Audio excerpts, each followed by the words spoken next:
नमस्कार, आदाब, सत श्री अकाल। मैं हूं आपका देवाशीष मावती। आज जो है आपके सामने लेके आया हूं अपना अपना भाग्य, जैनेंद्र कुमार जी का अपना अपना भाग्य आपके सामने आज लेके आया हूं। ये यूजीसी नेट जेआरएफ के अंदर कहानी संग्रह के अंदर है। ये एक महत्वपूर्ण कहानी हमारे सामने नज़र आता है।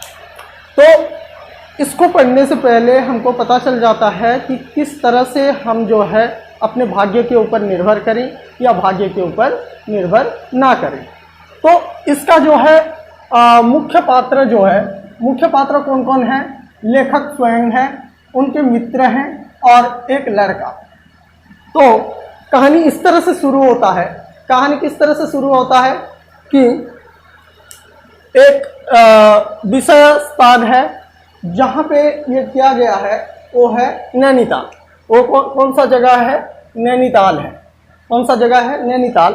और लेखक घूमने के लिए गए हैं। लेखक और उनके दोस्त दोनों जो है घूमने के लिए गए हैं।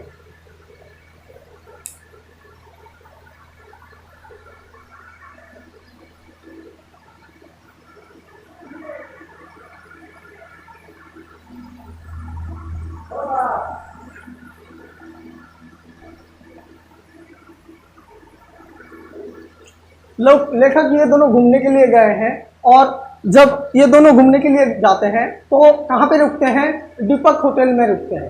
दीपक होटल में रुकते हैं और दीपक होटल में रुकने के बाद वो वहाँ से निकल जाते हैं।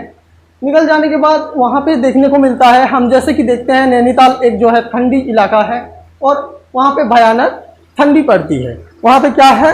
भयानक ठंडी पड़ती है। हम इस भयानक ठंडी के दौर पर देर तक वो घूमने के बाद थक जाते हैं और जाकर के कहाँ रुक जाते हैं? घूमने के बाद वो जाकर के रुक जाते हैं, एक बेंच में जाकर के बैठ जाते हैं। देर तक घूमने के बाद जाकर के बेंच में बैठ जाते हैं। लेखक जल्द से जल्द होटल लौटने की कोशिश में लगे रहते हैं, लेकिन वो होटल जाने के लिए उनका दोस्त जो है मना करता है और थोड़ी देर बैठते हैं, बातचीत करते हैं। उसके बाद हम जो है कहाँ पे जाएंगे? होटल में जाएंगे। उसके बाद क्या होता है? कुछ समय उस जगह बैठने के बाद देखने को मिलता है कि एक लड़के का आगमन होता है। वो लड़के का आगमन होने के बाद वो लड़का क्या है?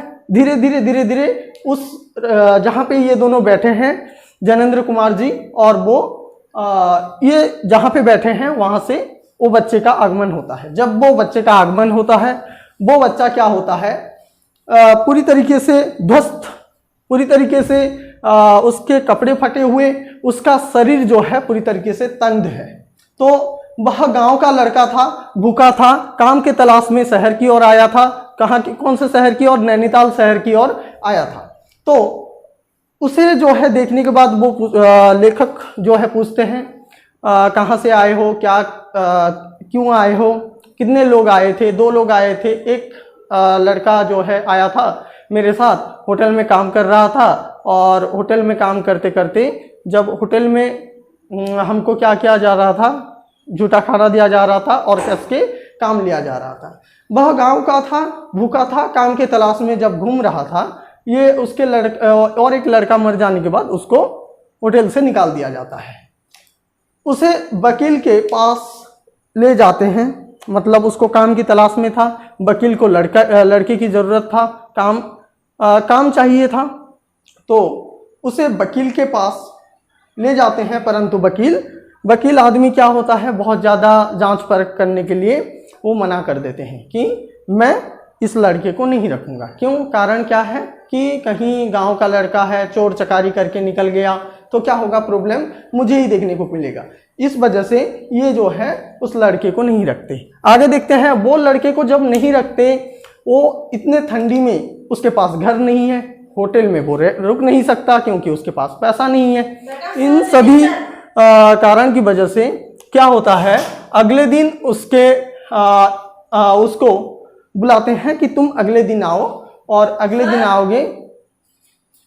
आओगे तो क्या होगा कि अगले दिन तुम जब आओगे तब तुम्हारा हेल्प करेंगे हम, जैनेंद्र कुमार जी और उसके दोस्त।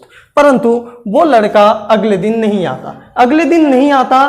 उस बच्चे का जो है उन दोनों को खबर आता है कि उस बच्चे का मृत्यु हो गया है। क्या हो गया है? मृत्यु हो गया है।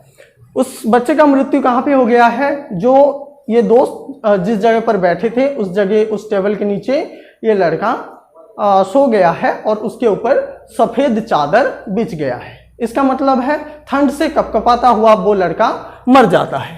तो प्रकृति का चित्रण यहाँ पे जैनेंद्र कुमार जी करते हैं। प्रकृति का चित्रण कैसे होता है? जब एक बच्चा मर जाता है तो उस बच्चे के ऊपर प्रकृति ने चादर दे दिया, लेकिन ये मनुष्य समाज, ये सामाजिक के भेदभाव, ये मनुष्य का मानसिकता, ऐसा अनोखापन देखने को मिलता है कि वो उसके हेल्प भी करना नहीं चाहते।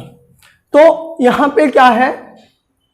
एक शरारती बच्चा, जो कि बच्चे क्या होते हैं, छोटे उम्र में उनको खेलना कूदना ये सब अच्छा लगता है, लेकिन उसके घर की जो परिस्थिति है, उसके घर का जो परिस्थिति है, परिस्थिति हर समय बाध्य कर देता है मनुष्य को। परिस्थिति के साथ जो है चलना, परिस्थिति सब कुछ सिखा देता है। जैसे कि कहा जाता है कि जो चीज हमको स्कूल या यूनिवर्सिटी नहीं सिखाता वो हमको परिस्थिति सिखा देता है, हमारा प्रैक्टिकल नॉलेज हमको सिखा देता है। तो उसका उम्र कम था, लेकिन उसका जो कर्म था बहुत बड़ा था। इस वजह से हम इस चीज को आखिरी में देखते हैं कि सब सुना और सोचा। हमने सब कुछ सुना, सब कुछ सोचा, लेकिन अपना अपना भाग्य ही सबके ऊपर निर्भर करता है। भाग्य एक अलग जगह पर और कर्म अलग जगह पर। भाग्य के भरोसे हम बैठ नहीं सकते और कर्म के ऊपर हम भरोसा कर सकते हैं। कर्म के ऊपर हम भरोसा कर सकते हैं, लेकिन भाग्य के ऊपर हम भरोसा नहीं कर सकते। ये कहानी हम जो है वस्तुनिष्ठ प्रश्न जो है कहाँ पे NET-JRF में पूछा जाता है। हमको एक एक पद को, एक एक जो है चीजों को जैनेंद्र कुमार जी का देखना पड़ेगा। तो इसके बाद हम देखेंगे कि लेखक का परिचय, जैनेंद्र कुमार जी का जो परिचय क्या है। जैनेंद्र कुमार जी क्या उनका जन्म हुआ था, कहाँ पे क्या हुआ था वो देखते हैं। जन्म कहाँ पे कब हुआ था? 1905 में हुआ था। कोड़ियागंज अलीगढ़ में हुआ था। कहाँ पे? कोड़ियागंज अलीगढ़। कोड़ी में अली ऐसे याद रखेंगे। मृत्यु कहाँ पे हुआ था? 1988 में हुआ था। उनका कहानी संग्रह